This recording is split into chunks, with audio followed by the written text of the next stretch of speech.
नमस्कार। आज हम महाभारत की एक बहुत बहुत ही चर्चित और दिल को छू लेने वाली कहानी पर बात करेंगे। एकलव्य की कहानी। हाँ, एकलव्य की। हाँ। हमारे पास जो स्रोत है वो इस कथा के कई अहम पहलुओं पर आप कह सकते हैं रोशनी डालते हैं। जी हाँ, और ये कहानी है मतलब असाधारण प्रतिभा की, अटूट लगन की और जो सामाजिक हकीकतें थी उस समय के, उनके बीच टकराव की। बिल्कुल। तो हम इन्हीं स्रोतों के जरिए आज ये समझने की कोशिश करेंगे कि एकलव्य की कहानी आज भी इतनी प्रासंगिक क्यों है। जरूर। तो कहानी शुरू होती है एकलव्य से। वो हिरण्यधनुष नाम के एक निषाद मतलब एक जनजाति प्रमुख थे, उनका बेटा था। हाँ, निषाद जाति से था वो। और उसकी बस एक ही धुन थी, अर्जुन जैसा महान धनुर्धर बनना। हाँ, पर मुश्किल ये थी कि अर्जुन तो द्रोणाचार्य के शिष्य थे। और यहीं पहली मतलब बड़ी बाधा आती है। एकलव्य जाता है द्रोणाचार्य के पास सीखने की उम्मीद लेकर। हाँ, पर उसे उसकी जनजाति के कारण शिष्य बनाने से साफ इनकार कर दिया जाता है। उस समय के नियम वो मानते थे कि बस राजकुमार और ऊंची जातियां ही औपचारिक शिक्षा ले सकती हैं। ज्यादातर लोग तो शायद यहीं हिम्मत हार जाते हैं ना। बिल्कुल, शायद हार मान लेते, लेकिन एकलव्य उसने ऐसा नहीं किया। उसने क्या किया? उसने जंगल में द्रोणाचार्य की मिट्टी की मूर्ति बनाई। हाँ। और उसी मूर्ति को गुरु मानकर अभ्यास शुरू कर दिया। ये अपने आप में कितना अनोखा कदम था। मतलब गुरु ने सिखाने से मना किया तो उनकी मूर्ति बनाकर सीखना शुरू कर दिया। बिल्कुल, और ये दिखाता है कि सीखने की जो सच्ची इच्छा होती है ना, वो बाहरी संसाधनों पर या कोई औपचारिक हाँ कह दे उस पर निर्भर नहीं करती। सही बात है। ये उसकी आत्मनिर्भरता और दृढ़ संकल्प का प्रतीक है। सोचिए, बिना किसी के सिखाए सिर्फ मूर्ति को प्रेरणा मानकर उसने वो कौशल हासिल किया जो बड़े बड़े योद्धाओं के पास भी नहीं था उस वक्त। हाँ, और फिर वो घटना होती है जब द्रोणाचार्य पांडवों और कौरवों के साथ जंगल में होते हैं। जी। एक कुत्ता होता है, वो भौंक भौंक कर उन्हें परेशान कर रहा होता है और अचानक एकदम से उसके मुंह में बाण लगते हैं। हाँ, और इस तरह से कि उसे चोट भी नहीं आती पर उसका भौंकना बंद हो जाता है। कमाल का निशाना। हाँ। द्रोणाचार्य और अर्जुन दोनों ये देखकर दंग रह जाते हैं। मतलब ऐसा निशाना तो शायद अर्जुन भी नहीं लगा सकता था। तो वो ढूंढते हैं कि ये किसने किया। हाँ, उस धनुर्धर को ढूंढते हैं और उन्हें मिलता है एकलव्य। और जब द्रोणाचार्य पूछते हैं कि भाई तुम्हारा गुरु कौन है, तो वो उनकी ही मूर्ति की ओर इशारा कर देता है। उफ, सोचिए द्रोणाचार्य के मन में उस वक्त क्या चल रहा होगा।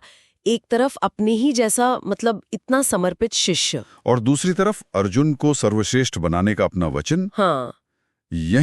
यही कहानी का सबसे विवादास्पद मोड़ आता है। वो प्रभावित तो होते हैं, इसमें कोई शक नहीं। हाँ, होना ही था। लेकिन साथ ही चिंता भी होती है।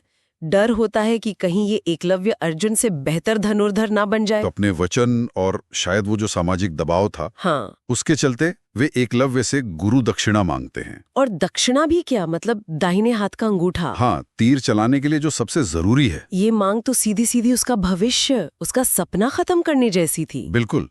पर एकलव्य का जवाब देखिए। क्या उसने कोई सवाल किया, कोई शिकायत? नहीं, कुछ नहीं। बिना एक पल सोचे, बिना किसी सवाल या शिकायत के उसने तुरंत अपना अंगूठा काटा और गुरु को दे दिया। ये गुरु के प्रति उसकी निष्ठा की मतलब पराकाष्ठा है। चरम सीमा। हाँ, चरम सीमा है। लेकिन ये उस समय की जो सामाजिक संरचना थी और जो गुरु का एक नैतिक दायित्व होता है, उस पर भी गंभीर सवाल खड़े करता है ना? बिल्कुल। क्या इसे सिर्फ गुरु भक्ति कहा जाए या फिर व्यवस्था के सामने एक इतने प्रतिभाशाली व्यक्ति का एक तरह से मौन समर्पण? दोनों ही पहलू हैं इसमें। एकलव्य का बलिदान उसकी निष्ठा को तो अमर बनाता ही है, पर द्रोणाचार्य का जो ये काम था, ये दिखाता है कि कैसे स्थापित व्यवस्था और व्यक्तिगत वादे कभी कभी प्रतिभा और न्याय पर भारी पड़ जाते हैं। हाँ, अंगूठा खोने के बाद एकलव्य शायद वो पहले जैसा अचूक धनुर्धर नहीं रहा होगा, लेकिन उसकी कहानी वो तो हमेशा के लिए अमर हो गई। सही कहा आपने। एकलव्य की कहानी सिर्फ धनुर्विद्या या बलिदान की नहीं है। ये इस बात का सबूत है कि प्रतिभा जो है वो किसी सामाजिक दायरे या पहचान की मोहताज नहीं होती। बिल्कुल नहीं। और सच्ची लगन हो तो कोई भी बाधा पार की जा सकती है, भले ही अंत में उसे समाज की वेदी पर ही क्यों न चढ़ना पड़े। तो सार मतलब निचोड़ यही है कि एकलव्य ने व्यक्तिगत संकल्प से उत्कृष्टता हासिल की, पर सामाजिक ढांचे और गुरु के एक जटिल निर्णय ने उसकी राह ही बदल दी।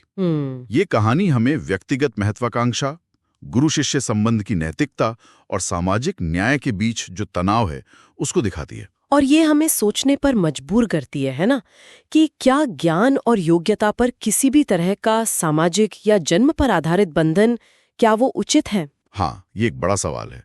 और गुरु शिष्य के रिश्ते में निष्ठा की सीमा क्या होनी चाहिए?